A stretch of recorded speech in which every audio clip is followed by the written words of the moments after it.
Our hearts beat to the city streets. We began to feel the fire. Yo, what's up, happy people? Isang mapagpalang araw naman po sa ating lahat. For today's video, mga kuys, mga gayas, naku po. Kaway-kaway po sa mga manilinyo. Sino pong manilinyo dito? Kaway-kaway po sa inyo. Kayo po ang makakasagot na itong mga revelation na ito, mga kuys, mga guys, na dapat nyo pong malaman kung totoo po ba ito o hindi. Dahil kung hindi, isa po itong nakakasira po kay Yorme Isko Moreno kung hindi totoo. Pero kung totoo ito, nako, finish na po sila lahat. May nanalo na po. Okay? Bago po natin pag-uusapan yan, ay panoorin po muna natin itong introduction video na ito. So without further ado, let's begin.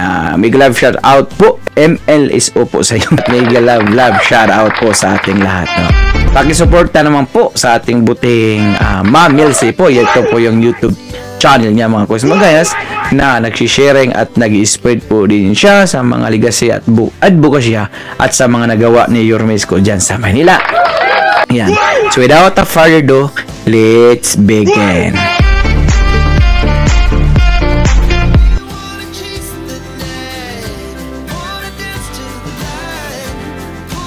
Totoo lang, gusto ko si Lenny.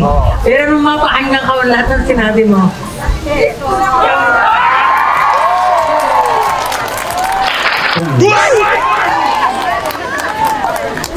Thank you. Ano pangalan niyo? Aling Evelyn. Sige, para naman hindi masayang yung pagbaligtad mo. Hindi, kasi ang gusto ko kasi magsiyasat ka eh. Tama naman yun. Hindi, tama yun. Basta lahat ng binibitawan ko dito, naganap. Nangyari. Nangyari. Masisiyasat mo sa Maynila. Kaya lahat ng binibitawan Pakinggan nyo, pakinggan. Bago ko siya bitawan, sinisigurado ko sa mga tagapayo, sa mga magagaling, ito ba ay kayang gawin? Pag kayang gawin, bibitawan ko yung salita. Dahil yun lang ang iniingatan ko. Yun lang ang puhunan ko. Yun lang talaga na nangyayari. And thank you, nadali din kita.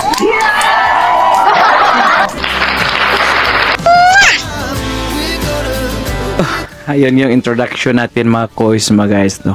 Yan po talaga si Yorme Isko. Kaya hindi po siya basta-basta po nagbibitaw ng mga salita talaga na yung bang mga salita na hindi niya kakayanin. Gaya nga ng nagawa niya dyan sa Manila, like po yung mga pabahay, ospital, paaralan, kalinisan, lahat po niyan, pag-aayos po ng Manila Zoo, lahat po yan ay talagang ipinangako niya. At wala pong naipangako na dyan na hindi po natupad. Hindi po gaya ng iba dyan na puro lang pangako, wala namang natupad. Huwag po kayong magpalinlang, ha. Marami pong mga taong na manlilinlang dahil malapit na po ang election, mga kuys. Yan po yung tatandaan natin. But before that, ito muna, mga kuys, mga gayas, no? Ito, so mayroon po tayong nakita na mga, ito talaga, mga kuys. Hindi na to fake news na survey, ha. Maliban sa survey na galing po, mamaya papakita ko sa iyo yung isang survey. Ito po ay survey na ginawa lang dyan sa Maynila, na kung sakaling may mga personalidad na mga tao na kung sakaling tatakbo po sila, sino po ang mananalo. Ayan po, papakita po natin yung unang picture na yun, mga kuys, no? Ayan, no? Survey po muna. Sa survey na makikita natin kung marami ang maglalaban-laban, sino ang angat sa survey? Ayan. Kita yun na, di ba? Sino ang angat sa survey? Ayan. Himayin nga nating mabuti itong survey, mga guys. Ayan. Sa unang survey, ang pinagbatayan ay maraming pangalan ang sinama. Ito ay kung ang mga pangalan na nakalagay ay tatakbo nga ba? Ayan. Tulad din na Senator Amy Marcos, Amy Marcos, Mayora Hanil Acuña, Vice Mayor Yol Servo, Manny Villar, Naida Angping, etc. Lumabas na sa top si Yorme Isko Moreno. Ayan. Na may commanding lead na 74% habang 13% naman si Manang o Senadora Amy Marcos at 6% si Mayora Lacuna at 5% si Vice Mayor Yul at 1% naman si former Senator Manny Villar. Ayan. Sa pangalawang survey, ayan po yung pangalawang survey, ayan, nakikita nyo dyan, kung tatlo lang ang maglalaban-laban tulad na Yorme,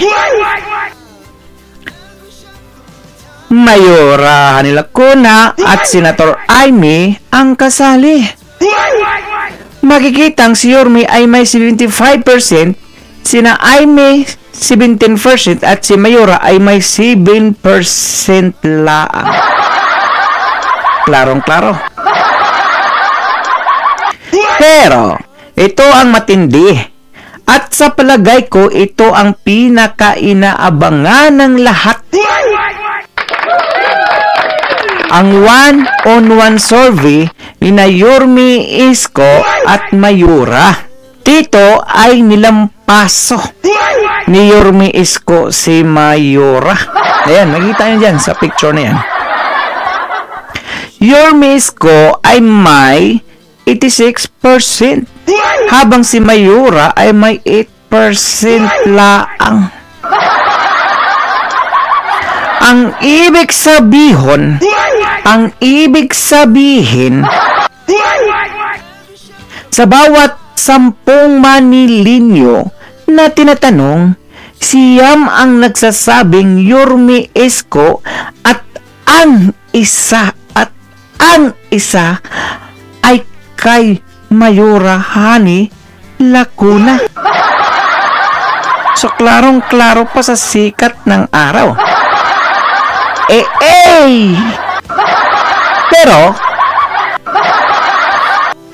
Pero may twist.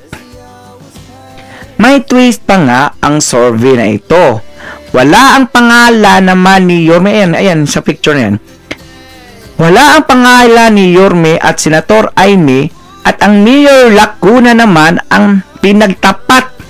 Lumabas na lamang pa si Senator Amy Marcos. Nang bahagya, comfort to Ma'am Mayora Hanil Acuña. 40% si Senator Amy, samantalang 30% naman si Mayora. Nakakuha pa ng 4% si Nanay Nadia Angping. So ngayon, kung susumahin natin lahat ng ating nakita sa survey, malinaw na naghahanap na talaga ang mga Manilinyo ng makakalaban ni Mayora. Dahil ayaw na niya sa kanya. Ayon po ito ni Ma'am Hina Binson. Post po dito ni Hina Binson nga dyan po sa Maynila. Ayan. So ano sa tingin nyo? Tama po ba sa yung ginagawang survey? O fake news po ba ito? Sa tingin ko hindi. Hindi fake news yung survey na iyan. Dahil klarong-klaro pa sa sikat ng araw na ang hanap ng Manilinyo ay walang iba kundi si Yorme Isko Moreno. Dahil ang gusto ng mga Manilinyo, babalik na yung kasiglahan ng Maynila, yung dating masigla, yung dating lumpok na pinasigla na ni Yorme Isko at bumalik na naman sa dating realidad. Kaya sigaw nila, pakiusap nila, Yorme Isko balik na sa Manila. So ito na nga yung pinaka-main topic natin mga kois, no? Palakpak mo na. Nag-love shout out to Ma'am Belsi. Ayan, pakisupport na po. So, kayo po, bahala mga Manileño.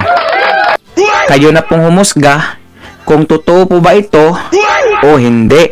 Dahil kung hindi ito totoo, isa po itong kasiraan sa pangalan ni Francisco Isko Moreno Dumaguso.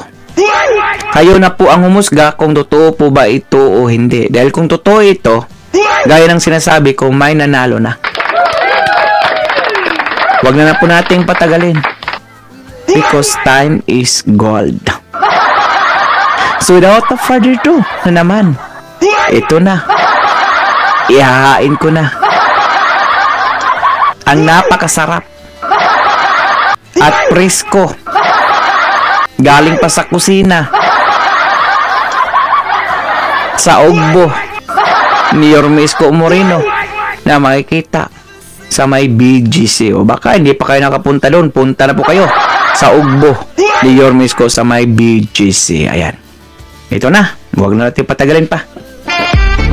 Without Yorme, wala kaming Justin.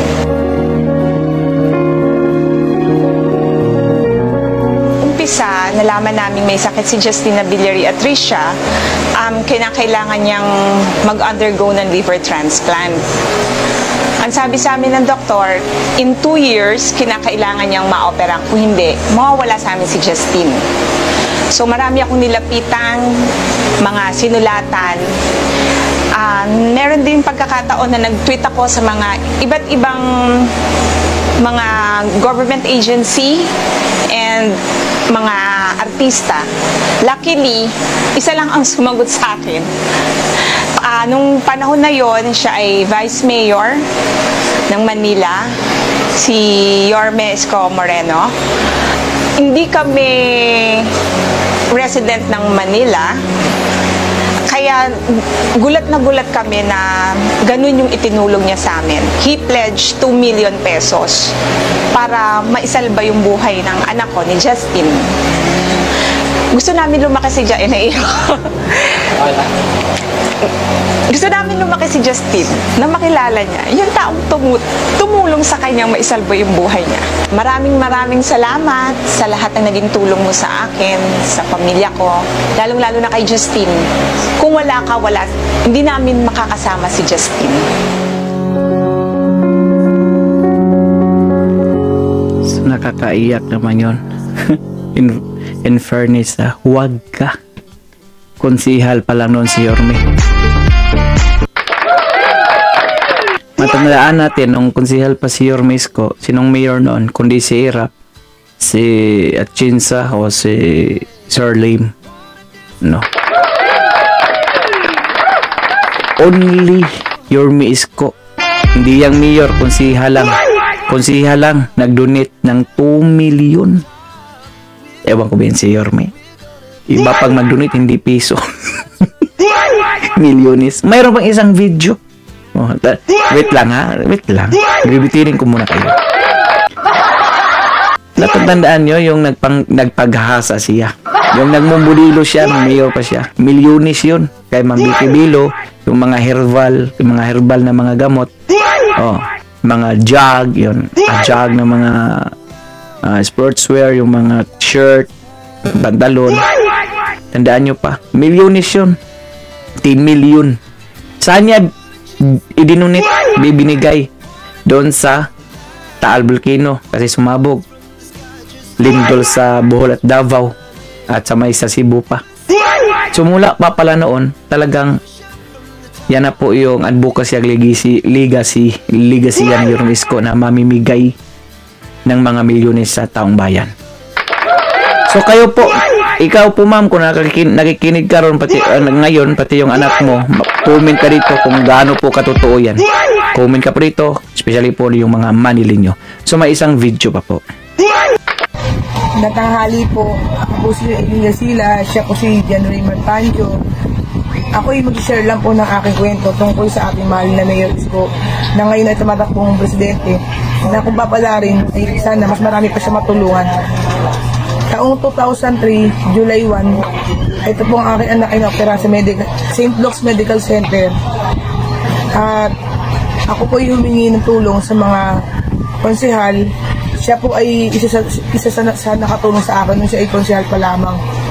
Siya po ay hindi nagdalawang isip na ako ay tulungan. At binakita ko po ang picture ng aking anak at ito po ang kanyang clinical abstract. Ito po, pinabasa ko po sa kanya. At nung time na yon, siya po ay gumawa ng letter authorization. Ang sabi niya po sa akin ay dalhin ko sa ospital, pakita ko lang daw po yun at wala daw po akong ilalabas sa pera.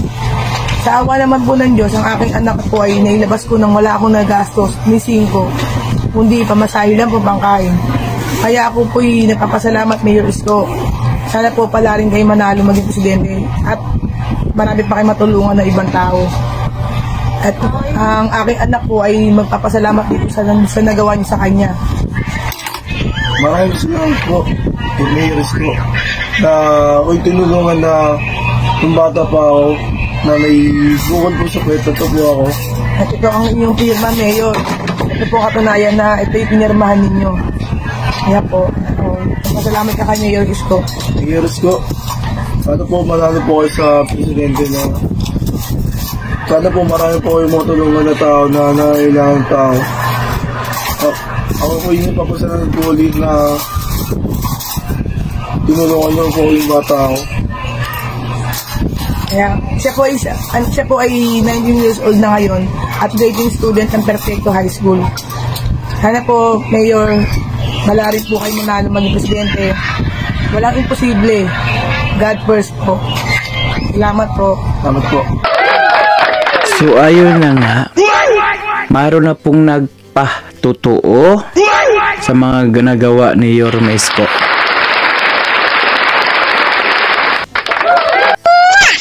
So sabihin nyo ngayon kung hindi yan totoo.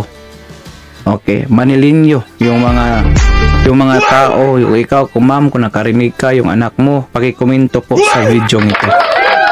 Ipakita nyo kung gaano katotoo yung mga pagtulong ni Yorme Isko noon na kahit pakonsihal pa siya. Okay? So mga manilinyo, kahit hindi manilinyo, taong bayan, kayo na po humusga. Dahil kung totoo yan, may nanalo na sa Manila kahit wala pang eleksyon. Yun lang masasabi ko.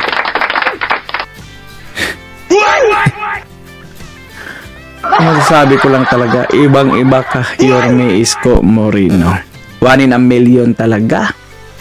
The greatest mayor in the Philippines.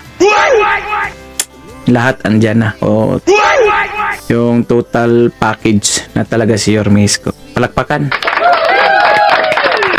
Okay. At dahil lumabot ka sa dulo ng ating video, may karapatan ka pong mag-like, shares, and subscribe. At huwag kalimutan po mag-suporta po ni Ma'am Melcy. Ayan po. Ay, nako. Grabe talaga si Yorme Isko, no?